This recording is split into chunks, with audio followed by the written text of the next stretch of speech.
Hi everyone, my name is Javi, I can draw, and welcome to a new video. Now this week I'm going to show you how to draw eyes on a face. Now but here's the thing about this week's video. I actually started doing the eyes videos like what, 4 months ago or so. So on the first video of that series, I started trying to find the best tutorials that I could find. This is something that I usually do if you're new to this. And well, the links to those tutorials are going to be down below. And this is what I found. So today we're going to take the following steps for learning how to draw eyes. We're going to start with the eyeball, then we're going to see the eyelids, then we're going to see the bone structure that surrounds the eye, and then we're just very quick, we're going to see eyebrows. So let's begin. First, we're going to focus on the eyeball. Now you see, you might be thinking, well, the eyeball is just a sphere. Well, it kind of is, but it's not. Why is that? Because the iris and the pupil are not in the surface of the eyeball. I mean, if you're imagining just a ball with the iris and the pupil painted on it, well, that's not how it is. The iris actually goes deep into the sphere that is the eyeball. It's like a crater on the moon. It goes deep. And the pupil is the bottom part of that depression. This is pretty well explained in this tutorial by Gustavo Figueroa. You see, this tutorial talks about how to draw the eyeball. It talks about a bit about eyelids, about the proportions of the iris and the pupil. It talks a little bit about also eyelids and bone structure and everything that we're going to see in other tutorials as well. It's a pretty good introduction. Now let's talk about eyelids. Now obviously the simplest approach to eyelids is just that they wrap around the surface of the eyeball. So when you're trying to figure out the shape of the eyelid, you just follow the curve of the sphere to figure that out. I found this two-part tutorial on how to do eyelids. It is by Seiichi Nakamura. It is not in English, but I found a translation on Tumblr by Joel D. Now, it doesn't take a normal approach on how to draw eyelids, but it takes the same basis, that is, you follow the line of the eyeball. It gives some good advice for beginners on how to figure out how the eyelid goes, and I found it to be pretty useful, so check it out. Now that we're talking about eyelids, we have to of course mention that not all eyelids are equal, but they're all beautiful and you should know that. I found this tutorial that talks about some of the basic differences between Asian eyelids and Caucasian eyelids, and also just a bit of African eyelids. They're pretty similar to the Caucasian eyelids. See, Asian's eyelids are a bit thicker and they're a bit more separated from the skull. You see how in Caucasian eyelids you actually can follow the shape of the skull just by looking at it, when in Asian eyelids they don't work that way. I found this tutorial to be pretty interesting because before I had no clue how to draw Asian eyelids, because I couldn't figure out what made them so different. I mean, you just saw the eyeball and you saw like two lines across the eyeball, and I was like, why are they so different? But these few examples that I saw in this tutorial give you a really good insight on how to understand that. And now it's like I want to draw Asian eyes all the time. So next, you see, the eye is not just a thing floating on space with skin on top of it. It is on a bone structure. It is inside a skull. It is part of a face. So I'm going to give you a link to a 3D skull that we saw on the head lesson. You can use the skull to turn it around and see different shapes, and you can use this skull for example, doing a print screen and then take it to your favorite drawing app and drawing on top of it, trying to figure out where the eye goes, where the eyelid goes, and how it relates to the rest of the shape of the face. The idea is to figure out how the shape of the skull and the cheekbones modifies how you're going to be drawing the eyelids and where they end. It actually makes for really good practice. I was surprised how useful that was when I was drawing the tutorials for the human head, so you should give it a try. Now, if you're watching this video, it's because you probably have a lot of time in your hands. So if you have nothing else to do for the next hour, go watch the rest of all my videos. And if you don't have anything else to do for the other hour, go ahead and watch this video by Rake. This video is about, well, how to draw eyes. It covers most of the things that you saw on the other tutorials, but it also goes into how to draw anime eyes, how to draw cartoony eyes, how to use all that basic structure that I've been talking about to stylize it a bit, to try to do not something realistic, but something, you know, more Disney-like or anime-like. It also talks about how to use the curve of the eyelid to give some personality to the eyes. It is a really, really long video, and it can get a little bit boring. The eye is pushing. But it's a good video. And you can just skip until you find the part that you find useful. So those are great tutorials, but the thing is, from that moment to this moment, a lot of time happened. And since I've been trying to get better every day, and by doing these videos and everything I do, I learned a few things about drawing eyes that I didn't have in consideration when I did that like previous video that I just shown you.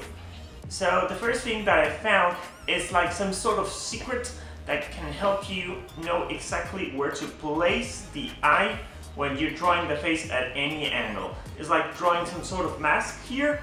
Well, I'm going to show you what I mean right now. Now, here what I'm going to do is I'm going to draw eyes as I usually draw them, which is, you know, I have the rest of the face drawn here for speed, and I kind of want, you know, the eye to be like this eye to be kind of here, I guess. Like the eyelid is going to be somewhere around here, and for this eye, like this is going to be something like this, with the eyebrow like this. And then I guess like a chin should come here. And this is how I usually draw eyes. Now, lately I've been discovering that there's a much simpler way to know exactly where the eye goes. And it's also a rule that helps you kinda understand what part of the whole volume of the eyeball you are looking at. And that is by drawing some mask shape thing around the eye zone. Now I'm going to show you how it is, and then I'm going to teach you how to do it. Now first what I do is like I use this.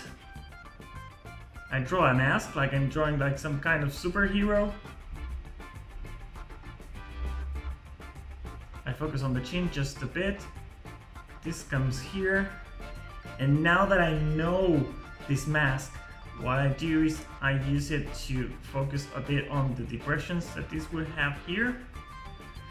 And then I go like, yeah, the eye would be somewhere around here. And on this side, it would be something like this. Now you're wondering like, what is the difference? But I'm going to show you right now how this could help you place the eyes in the human's head when you're drawing a head exactly where you want to. Okay, so the first thing I want to tell you is exactly what this mask means. First, this mask, I've seen like a lot of other illustrators do it, and I was wondering what the hell was it and what they were using it for, and I started using it myself to see if like it served any purpose, and it did. It actually helped me figure out from the depression that this part of the skull has, where the eye socket is, where to place the eye. Now let's go here. This is exactly what the masks help you do. Now this is a skull, of course. Now the thing about this skull is like where there's a lot of fleshy parts missing on your face, but if you have to draw the mask, you will kind of know where it is, right? Like this part that will help you figure out where the eyebrows are, and then you would have this part of the mask, which coincides with this bone, and then this curve goes here to the top part of the nose. Now the same thing applies here from this particular side. You have this depression here to the cheekbone, and then you have this. Now usually when trying to figure out the mask, I'm going to be really honest with you, I don't follow that depression. but I kind of do this like if it was a pair of sunglasses. But in the end, you end up doing this because, well, what you're trying to figure out by doing this mask is seeing how this depression goes, like I showed you at the beginning of the video. Like you're trying to figure out this out. And when you figure this out, you don't need this curve here, you just do this. Now that you know that, you know where the eyebrow would be, which is something like this. And by knowing that, you know that, well, the eyeball is going to be here, right here on this socket. Oops, sorry for that. Does that happen to you as well? Do you have a Wacom tablet and that thick stroke happens? Is it something that usually happens? Happens to me all the time. Drives me crazy. So if we have to draw the eyeballs, there would be something like this.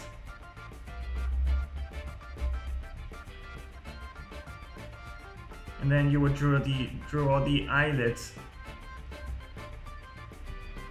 and you would know exactly where the eye should go.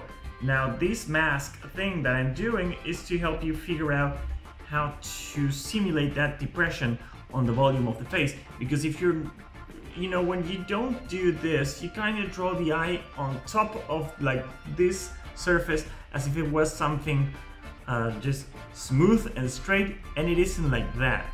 And when you design a character and you start moving the head around, this helps you a lot in different angles on how to place the eyes. Let me see. Well, this eye doesn't look too good. But you catch my drift, right? So I'm going to show you right now what I mean. Now what I have here are several heads that don't have eyes. And see, now that I know that there's this mask that can help me with the eyes. Just one second. I know that, well, the eyebrows are going to be here. There's this cheekbone that I have to take into consideration, and it would be something like this. And I know that it's going to have to be a little depressed, so I start drawing my eye a little bit back from the top of the surface of the head. So now I have this, and now I can draw the eyebrow, and it all kind of works, right? And I'm following the volumes of the face that I was describing before. So this face is looking like this to the side. Now these angles, well, they are a challenge for me, so I'm going to give them a try. I don't know if I'm going to succeed, but well, I've been practicing it just a bit. Well, I don't know. So the top of the mask for the eyebrows, that would be something like this here for the nose. Now the cheekbone would be something like this, and then this would come this way.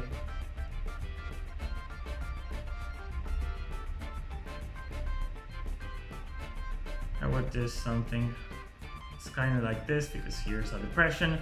So now the eye would go somewhere around here. And on this side, well, the same thing applies.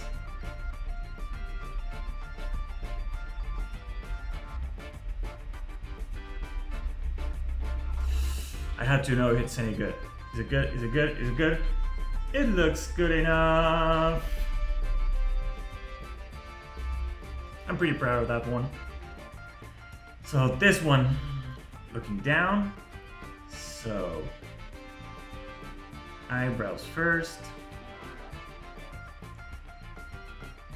cheekbone later, and then coming back towards the nose, and from here it would be something like this.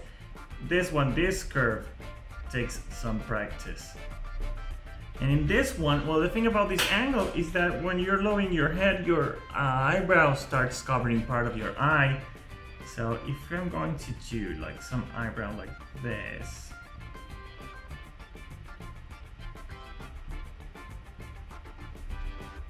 the eyelids would do something like this, right?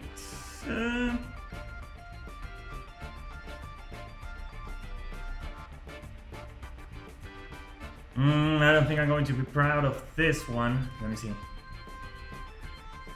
could be worse. There's a lot of solving to do in this part. Let me see what I'm doing wrong.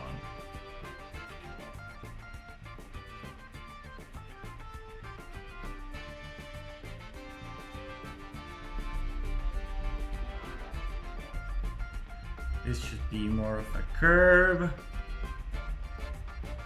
Well, it still looks decent enough. I know I need some practice, but it's a lot better than before. Like before I discovered this mask-like technique, I had honestly no idea how to do this. And well, finally, I think this is an easy one. Just to go back. Let's just do this. And this has a cheekbone. You know, figuring this curve out actually helps to decide from this angle where the cheekbone is going to be more prominent, because you will have it like around here.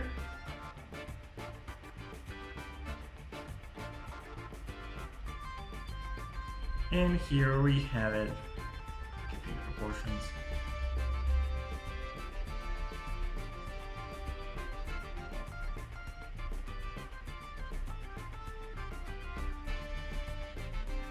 So, what do you think? Do you think that this can help you know better where to place the eyes? I know that I may be sometimes going just a bit up or a bit down. That's something that I have to work on.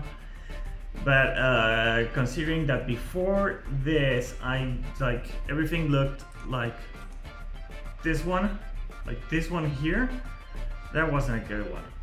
That's not good compared to this one. And it's not just because it has like a superhero mask, which makes everything look cooler, but because it actually helps with the overall volume of the shape. And this is like super important when if you're going to shape this face, this helps a lot. So knowing where to place the eye is super cool, super useful, but what shapes the eye and learning what are the factors that affect the eyeball and the eyelids into looking like they do, it's a whole different thing. I think I have just some small tips on how to figure that out in order, so when you're drawing a face, know exactly what to look for when you're trying to draw the eye. And well, this is it. So pay a bit of attention, because this is something I've been trying to figure out for a while, and I think I kinda understand certain things about how to draw an eye very, very well. What I'm going to do today is try to define the things that define the shape of an eye, and it's not just the eyelids, but it's what makes the eyelids look like they do. So let's look at this picture. Now, the first thing I wanted to notice, that I think that is one of the most important things, is actually the distance that is between this, the tear duct, and this part that closes the eyelids. Now, why do I want to focus on this? Because they are at a different distance. They are not only just apart from each other, but they're also at a separate plane. Now take a look at this. If I were to draw an actual plane that comes from the tear duct, I would have to draw something like this. Even you can take a look in this eye that, well, I can draw that plane and the eyeball will come out from it just a bit, because this is still behind from this. If not, we would be able to see our own tear duct. So this is just a bit behind this, but it's a lot forward than this. Take a look. Like the distance, the relative distance between the tear duct and this part that closes the eyelids, it's all of this space. And that is actually a lot. And because, well, if you take a look at this, like you have the eyeball here, and you have the tear duct, and then you have, like, look at this curve. When you're drawing a face at an angle, look how big this curve is. And this is because of the relative distance between these two. It means, it has to do with the way it surrounds the eyeball, that the eyelid surrounds the eyeball, but it also has to do with this distance. If this distance wasn't the same, and if this tear duct would be at the same place as this, we wouldn't be able to see it from this angle, but we are. The opposite of that is that here you can see the tear duct, but you can't see the other end of the eye. So what I mean to say by this is like, well, if you're looking at a face like full profile, the fact that this is so far behind is what makes you able to actually see from a profile like the eye. And you can't see the tear duct here.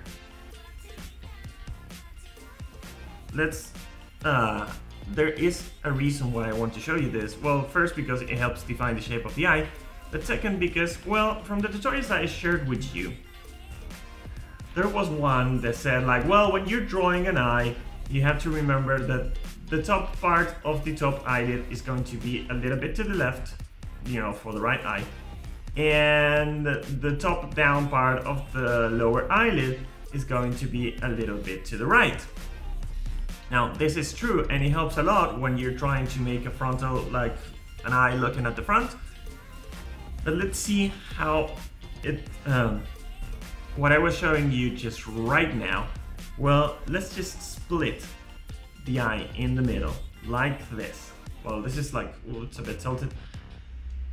If you if you split the eye in the middle, just take a look at how this curve, like this half of the eye, the curves are not really that pronounced.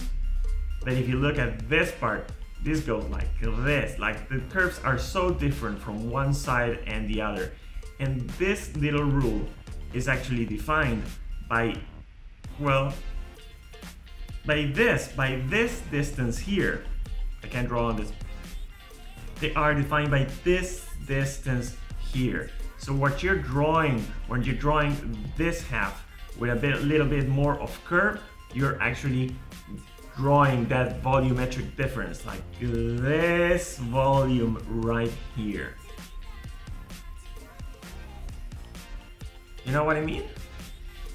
Now I want to focus on something else here, because there is actually something else that helps define the shape of the eye, and that is, well, the tear duct itself.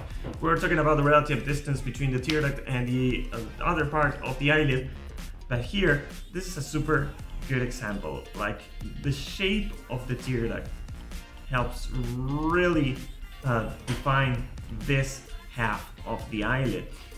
And in most cases, like in this one, I mean, Angelina Jolie has like super beautiful eyes and whatnot, but well, this kind of applies to all kinds of Caucasian eyes. Asian eyes is just something else that I haven't studied that much, so I won't be trying to do a video on it. So you have here the tear duct, and if it's going just a bit down, there's going to be some break here that changes the shape of the curve. And here, from the top part of the tear duct, you have like this straight curve that begins. Like here you have a break, and here you don't. So when drawing an eye, you can also take that rule, like remember that there's going to be a break here. And well, that's it for the tear duct. There's not a lot to talk about. Well, actually, there's something else I want to show you that helps define, that has to do with the tear duct. And it's this face. This is not Angelina Jolie, it's just some stranger. But I like this picture a lot because there's something else that we have to take into consideration when drawing eyes, and that is that the eyelids are pretty much very thick on the overall shape of the eye. It's not like thick compared to this, but it's still thick. Now look at this one. You have the eyeball here that is really far behind compared to the rest of the eyelid. See how big the eyelid is here. So see, you here have the tear duct, and then the curve breaks. From here you have, this is a really, the eyelid goes really up. But you have pretty much a straight curve from the tear duct. Here you have the break. And this, like remember this. Remember when you're drawing the eyes at an angle, that there is a space here for the tear duct. And that sometimes, well, depending on the angle that you're drawing and the detail that you're drawing at, that you will have to consider this volume. It is really hard to do, and I haven't gotten myself used to it. But, well, it's there, and you have to practice it. Let's see in the Angelina picture. Let's see. Here you have, well, you have exactly the same. Look, I'm going to zoom out a lot. And here you have the eyeball, and then you have all this space, which looking from the frontal view, you don't see that as much. I mean, it looks like they're just sticked together, but they're actually not. Now there's one last thing that defines the shape of an eye, and I'm going to use Angelina's husband here. And that is, well, it applies a lot more for men than it does for women. But if you had to draw the shape of this eye, you would have like, sure, there's the thing, there's the break, there's the curve here. But here you have like this. What did I just do? Sorry. You have this big line crossing the curve of the eye, of the top eyelid like that. And what is that? Well, what that is actually the eyelid. It is all of the shape that defines the eyelid. It's all of this skin and a bit of muscle coming down. Like, look at my eyes. Look at my eyes right now. You can see like all the curve and whatnot, and then I do just this, and you can see that there's like that line appearing, crossing the top eyelid. And it's like, usually if you're seeing some how to draw eyes tutorials, they go like, well, you're drawing the eye and the top eyelid, there has some line here, and well, that silly line is all of this. And actually all of this is super important, because depending on the expression that the character is making, it will depend on where the eyebrow is, and that will actually help shape the eye. So for example, well, let's just use something like blank here. Sorry, out. So for example, I didn't practice this, but imagine that you have an eye and it's like a surprised eye, and it's surprised, like, what? And the eye, and you know, the eyebrow is going to be up here. What? So you don't see anything interfering with this curve here. But if you do the same here, you understand, you have the curve, and suddenly, like, the person that you're drawing is angry. So you bring this down, and suddenly it's like you have this curve, but you're going to have also all of this skin here. And it's not the same, is it? It's not really the same. And all of this is just a bunch of skin. So remember that the expression that the character is making defines the eyes, and not just how open or closed it is, but also if you're going to be bringing all this chunk of skin down. And last but not least, there is something else that is also very important when drawing eyes, and that is actually where you are looking at. Because depending on if you're looking up to the middle or down, your eyelids are going to follow the movement of the eyeball, and there are a certain way to, you know, like a few secrets and tips on how to do that. And well, I'm going to show you right now. You see what I have here are several profile faces for, you know, a face, and I want to show you something about drawing eyes, and that it doesn't only matter like if the eyebrow is interfering with the shape of the top eyelid like I showed you in the last video, but what also matters is where the eye is looking. And just look at your own eyes. Like, well, you know what? Look at my profile for a bit. I don't know if you're looking at this, but if I'm looking straight, you can see that, well, my eyelids are where you usually will put them. If I'm looking up, my top eyelid goes with the motion of the eye, and so does the lower eyelid. And if I'm looking down, you can see that my top eyelid also follows the pupil, and it goes low. You saw that, right? Now, I'm going to show you exactly how to do that. Well, I'm gonna try. So here we have this face. Let me just this. Okay. Now, well, first, when I'm usually drawing eyes, the first thing I do is just focus on the curvature of the eyeball. So, this one is going to be looking up. So, if the pupil, the iris is going to be here, then this is going to be pretty up, like here, clashing with all of this volume here. And this eyelid is going to just be either going a bit like this, or if you want to, you can do it like open up to this point. But it's just better if you just follow, it's just, you know, follow the iris and the pupils with the two eyelids. So in this particular case, you can see that it is looking up, and this goes up with the pupil. Now let's do this one that is looking front. And when it's looking front, you can see that here, like, the top eyelid gets a lot more relaxed. Like this. Suddenly you have a lot of space here for the eyelid. And this volume too.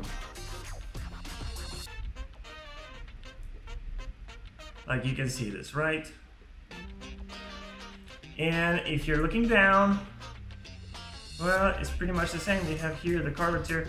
Now, if the people see, this is what I'm talking about. If you keep the eyelids where they are, like an eye looking down is going to be like this. It looks like it's shocked or something when it shouldn't be. So if you just follow the pupil and the iris with the shape of the eyelids, it looks like it's looking down. Suddenly you have like all of this space for the top eyelid. You don't have a lot of room for the lower eyelid. So the eyebrow would be somewhere around here. Is it good? Is it easy to understand? Now I'm going to try this. What I'm going to do right now is try to do like the eye looking up to the middle and down in different angles, just so we can get a better view of what I was talking about like 1,000 hours ago. So first, as usual, I just focus a bit on the curve of the eyeball that I'm going to see. Like the eyeball would be something this big. I'm going to focus on this curve. The pupil would be here. If this eye is going to be looking up, this is going to be like this. And the pupil, the lower pupil, is going to be like all of this space that it has to open. It's not going to be used because it's going to go up just a bit to follow the iris. And well, here it's basically the same thing from this angle. So you would have the tear duct here, and well, you would have here some. So the next one, here it will be looking to the middle.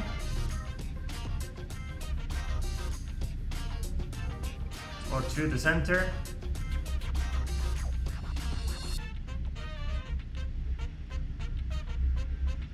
You have here, you have a lot of more space here for this eyelid. This one, it will be like more like this. Here you have the eyebrow. And from this angle, it will be something like this.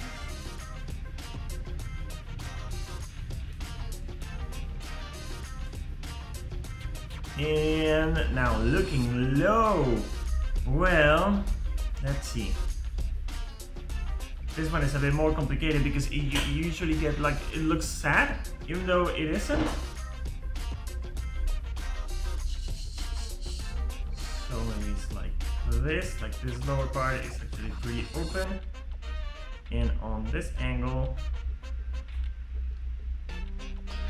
this is pretty close. I still hear the, you don't hear them, right? Like, I'm going to use some music here. So low, low, low here.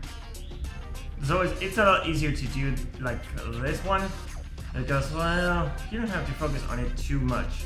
But it's helpful, you know, using this mask thing, it's helpful to placing it, but then it's not hard to do. You don't always pay attention to this eye when you have a face like this. You usually pay attention to this eye. And then you just expect to have both of them like pretty much coordinated. I want to check out if this looks good. It looks good. It's okay. Yep. I'm pretty satisfied with this. I didn't know if I'm going to, make it so good. And last, another angle. This time the head is tilted to the lower side. So we're going to have this angle here. We have to focus a bit on the eyebrow first. And now, if the first one we've been doing is looking up, so you have something like this, he's looking a bit angry, right?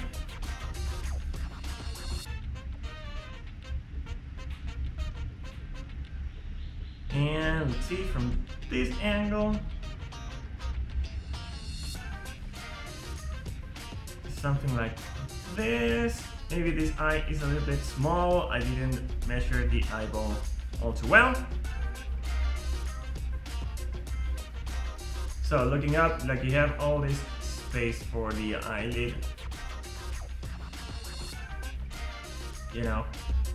Now looking to the front. This one, it's a bit easier.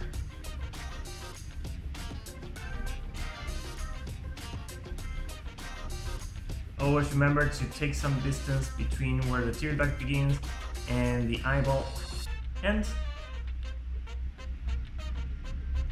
Looking front. Here we will have this one. I hate when the thick stroke happens. I promise to fix that soon. So here you have like this space for the lower one, you have a lot more space for the top one. Even if you draw here like the eyebrow, it's still like, you still have some more space. And now for the lower one. Now it's always, the lower one, it's always a bit trickier, right? You just have to consider like this curve.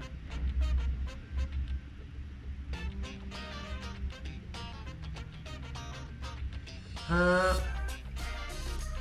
think it looks good. It's not, I still have to practice this one a bit more.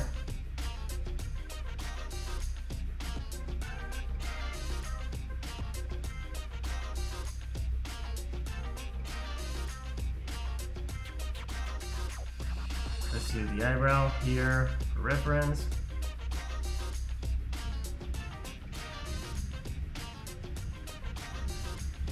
Okay, let me see if it looks good enough. Well, this one is not the best. And I think I made it worse. Okay, so let's put them all together and see what we can come up with. This is going to take me just a second. I'm going to skip. When I'm done clapping my hands, this will be finished. And we're back. So here we have it. Well, you can tell that I didn't pay attention a lot to like the features of the character. I was going to mainly focus on the eyes, so it's not like the same person, especially the one in the middle. I don't know who that person is. But you can tell that when they're looking up, or to the middle or down, the eyelids follow the movement of the eye. Now they don't follow it to the sides because that's not something the eyelids do, but they follow them up and down. And that's what I wanted to show you on this lesson. So that's it! Those are the best tips and secrets and everything that I could find regarding how to draw eyes. I know that, well, eyes is a very extensive subject because, well, it is a very complicated part of the body.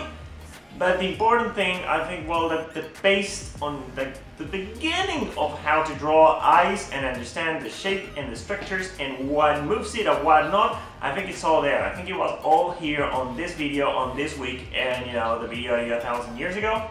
So that's going to be it for this week. My name is Javi, I can draw, and I know that you can draw too, and I'll see you on the next video. Bye!